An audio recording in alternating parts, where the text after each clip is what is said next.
What if, billions of years ago, waves crashed along red sandy shores under an alien sky? In a groundbreaking discovery, China's Mars rover Zhurong has uncovered strange ripple-like formations and layered sediment in the vast plains of Utopia Planitia, evidence that suggests Mars may have once had an ocean, and possibly even a coastline. But here's the twist. These findings weren't announced with global fanfare. They came quietly, buried in a dense scientific paper, almost as if someone didn't want too many eyes on them. So, what exactly did Zhurong find beneath the dust? Could this be the proof of an ancient Martian sea? Or is it something even stranger? And the biggest question of all, if Mars once had water, could it have also had life? What secrets lie buried beneath those crimson plains? And why are some scientists hesitant to talk about it? This is the story of Zhurong, the silent explorer, and the mystery it may have just unearthed on another world.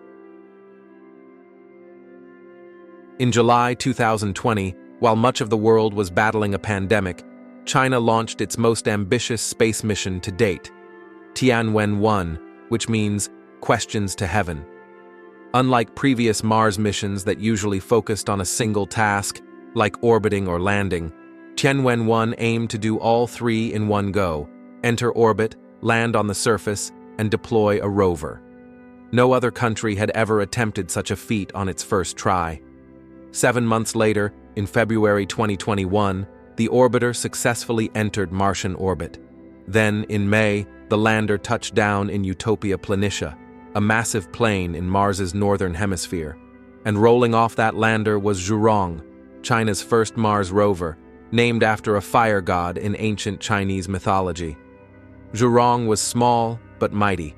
Roughly the size of a golf cart, it carried 6 scientific instruments: a ground-penetrating radar to look beneath the Martian soil, a multispectral camera for geological analysis, a magnetic field detector, and other tools to study Mars's atmosphere, climate, and surface chemistry. But the choice of Utopia Planitia wasn't random. This region has long intrigued scientists. Billions of years ago, it may have been part of a vast Martian ocean. Satellite imagery had already hinted at strange terrain here: smooth plains, ridges, and possible shoreline formations. By sending Zhurong there, China wasn't just exploring, it was hunting for history.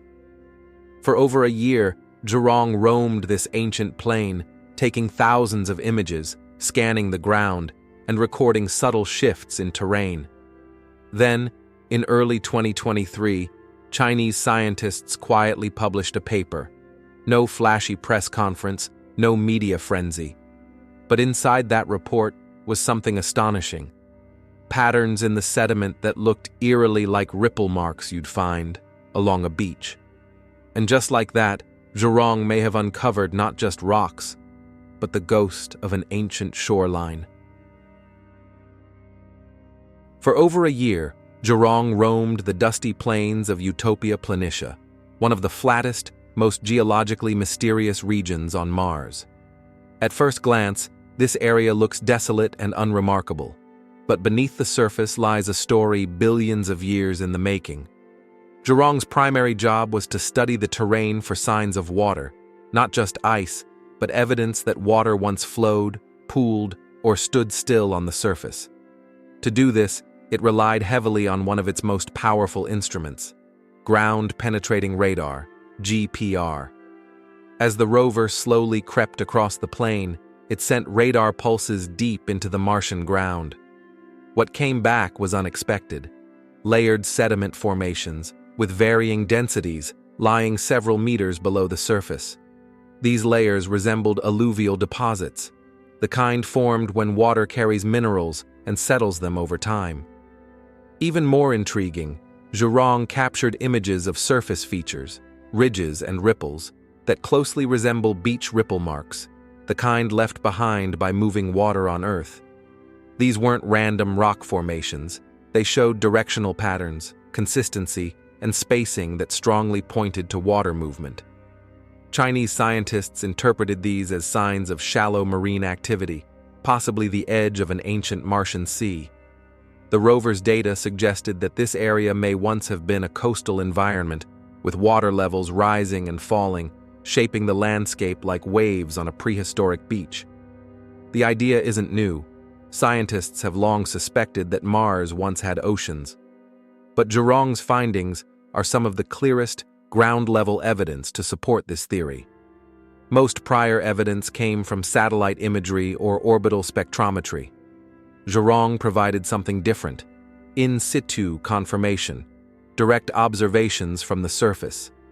Even the chemical composition of the soil matched the hypothesis. The rover found high levels of sulfates and chlorides, minerals typically formed through evaporation of salty water. It also recorded a notable lack of volcanic rocks, suggesting the area wasn't shaped by lava, but likely by liquid. And then there was the silence. The findings were published in a respected scientific journal, Nature Astronomy, in early 2023. But there was no global press conference, no triumphant announcement. The paper was quietly released, written in dense technical language, with cautious phrasing like possible marine influence and sedimentary features consistent with aqueous processes. Still, for those who could read between the lines, the implication was profound. Mars may have had coastlines. Mars may have had oceans. And where there is water, life may have once followed. This discovery reshapes how we imagine the red planet. No longer just a cold, dead world, but one that might have once had tides, weather, and potentially life clinging to its shores. But if that's true, what happened to it? Where did the oceans go? And what, if anything, did they leave behind? If Mars once had oceans, then it had everything life needs to begin, at least microbial life. Water, after all, is the universal solvent. On Earth, life emerged in the oceans. From the tiniest microbes in hydrothermal vents to vast colonies of algae and bacteria, life always follows water. It's not just a cliché, it's a rule written in biology.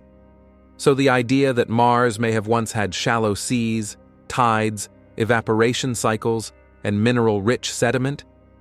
That's not just geologically interesting, it's biologically electrifying. Imagine this.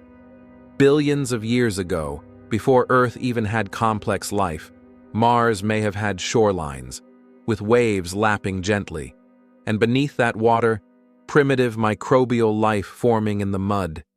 Life that may have thrived briefly, adapted, and vanished as the planet dried and cooled. And if it happened once, even just once, somewhere else in the universe, then life is not rare. It's a pattern, a cosmic inevitability. This is why Zhurong's findings, as quiet as they were, matter so much. They don't confirm life, but they make the question impossible to ignore. Chinese scientists remain cautious. No biosignatures have been confirmed, no fossilized microbes, no DNA fragments.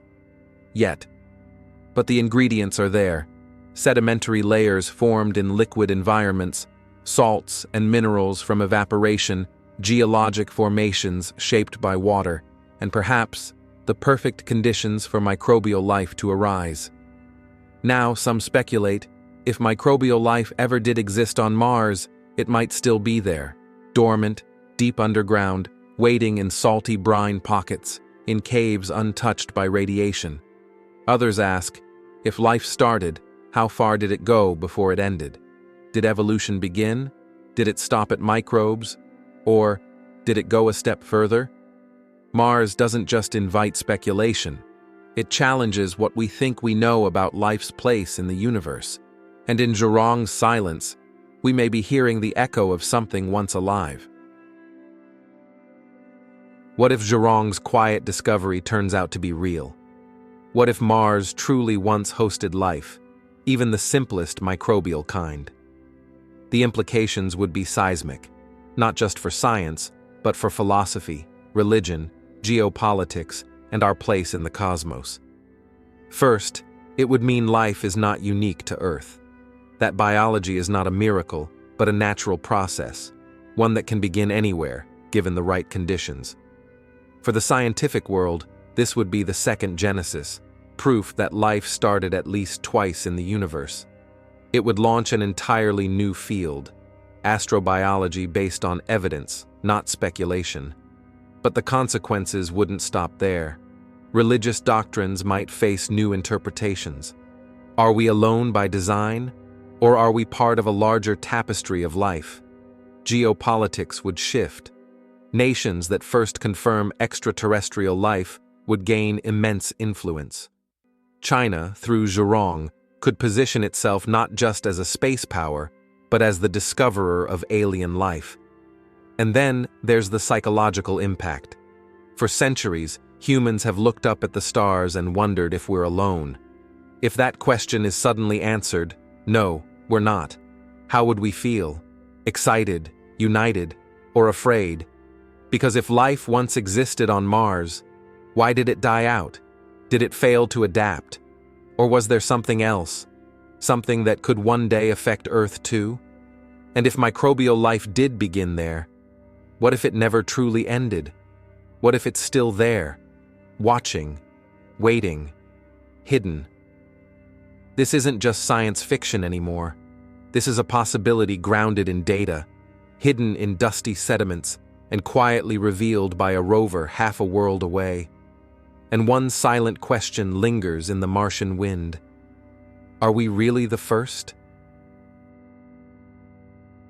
Zhurong's discovery was groundbreaking, so why wasn't it global headline news?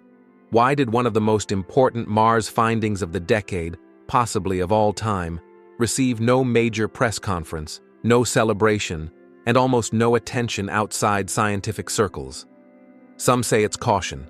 Science requires peer review, verification, and time.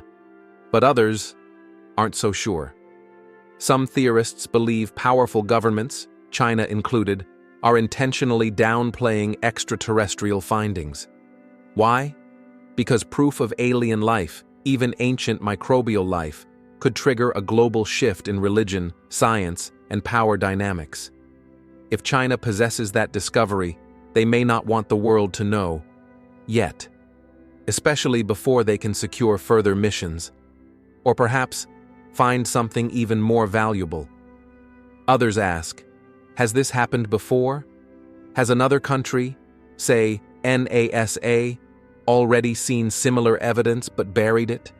After all, Mars rovers like Curiosity and Perseverance have explored areas with similar sediment and water history.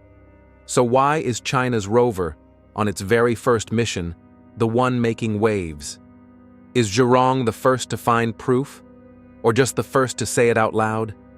And if there was life, what if it left more than just sediment?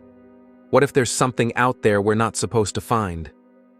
Somewhere in the red dust of Mars, there may lie the remains of a forgotten ocean, a shoreline shaped by ancient waves, and perhaps traces of something that once lived, or still hides. Zhurong didn't just find patterns in the dirt.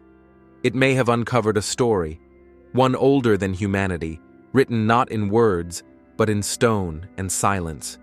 So we ask you, do you believe Mars once had life?